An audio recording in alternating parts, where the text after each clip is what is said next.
बहुत समय पहले पहाड़ों के बीच बसा एक छोटा सा गांव था, सुखपुर। गांव हरा भरा था, खेतों में फसलें लहलहाती थीं और लोग चैन से रहते थे।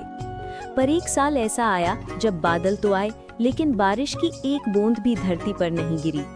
कुएं सूख गए, तालाबों में दरारें पड़ गईं और खेत बंजर हो गए।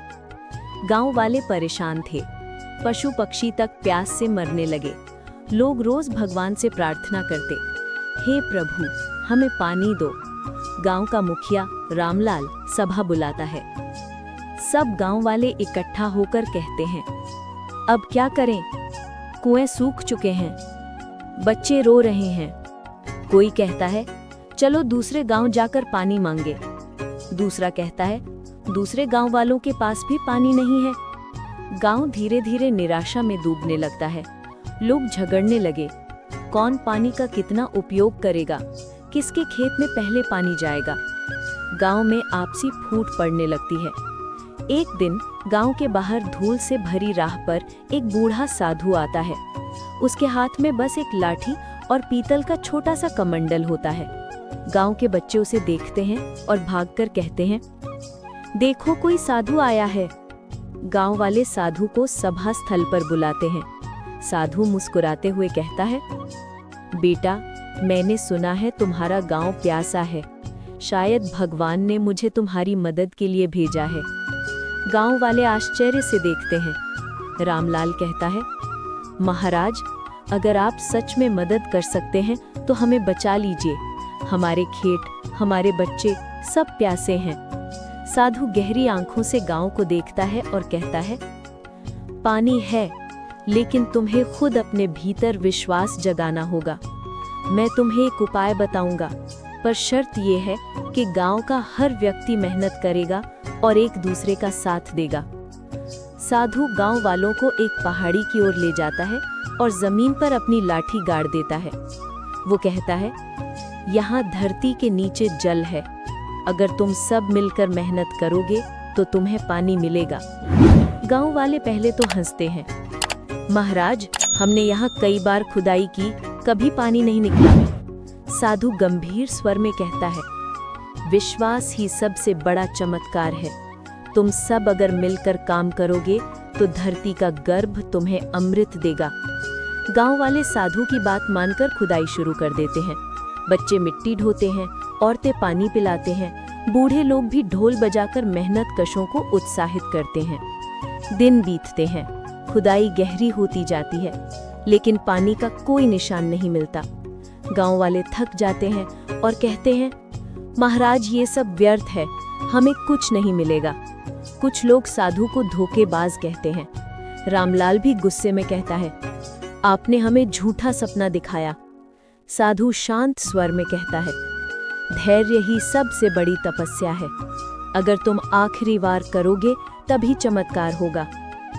अगले दिन सुबह गांव वाले आखिरी कोशिश करने का निश्चय करते हैं। वो जोर जोर से गड्ढा खोदते हैं। अचानक धरती हिलती है और एक फव्वारे की तरह ठंडा मीठा पानी बाहर निकल आता है। सब लोग खुशी से चिल्लाते हैं, पानी पानी। बच्चे कूदकर उसमें नहाते हैं, औरतें घड़े भर लेती हैं, पशु पक्षी दौड़कर पानी पीते हैं। गांव फिर से हरा भरा हो उठता है। गांव वाले साधु को धन्यवाद देने जाते हैं, लेकिन साधु गायब हो चुका होता है।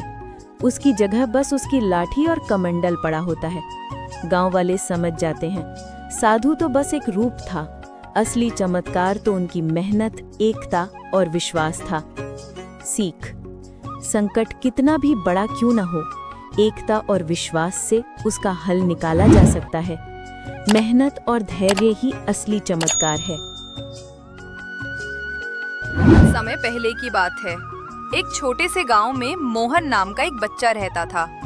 मोहन गरीब किसान का बेटा था, लेकिन उसके दिल में मेहनत और ईमानदारी की भावना भरी हुई थी। मोहन रोज सुबह स्कूल जाता और पढ़ाई करता। खाली समय में वो अपने पिता की खेतों में मदद भी करता। गांव के सभी लोग उसकी ईमानदारी की मिसाल देते। एक दिन स्कूल से लौटते समय मोहन को रास्ते में एक बटुआ मिला। बटुए में बहुत सारे रुपए और जरूरी कागजात थे। मोहन ने सोचा, ये बटुआ किसी मेहनती इंसान का होगा। अगर इसे ना मिला तो वो बहुत परेशान होगा। मोहन बटुआ लेकर गांव की चौपाल पहुंचा। सबके सामने ऊंची आवाज में बोला, ये बटुआ किसी का है क्या? कृपया पहचान बताइए। भीड़ में से एक बुजुर्ग व्यापारी दौड़ते हुए आए। उनकी आंखों में आंसू थे। उन्होंने कहा, बेटा, ये बटुआ मेरा है। इसमें मेरे व्यापार के लिए जरूरी पैसे और कागजात हैं। व्यापारी ने आभार में मोहन को कुछ रुपए देने चाहे, लेकिन मोहन मुस्कुराते हुए बोला, चाचा जी, मैं ये इनाम नहीं ले सकता। ईमानदारी का कोई दाम नहीं होता। व्यापारी मोहन की सच्चाई से इतने प्रभावित हुए कि अगले दिन उसके घर पहुँचे। उन्होंने मोहन के पिता से कहा, आपका बेटा बहुत ईमानदार है। मैं इसकी पढ़ाई की सारी जिम्मेदारी उठाना चाहता हूँ। समय बीता। मोहन ने खूब पढ़ाई की और बड़ा होकर एक ईमानदार अधिकारी बना।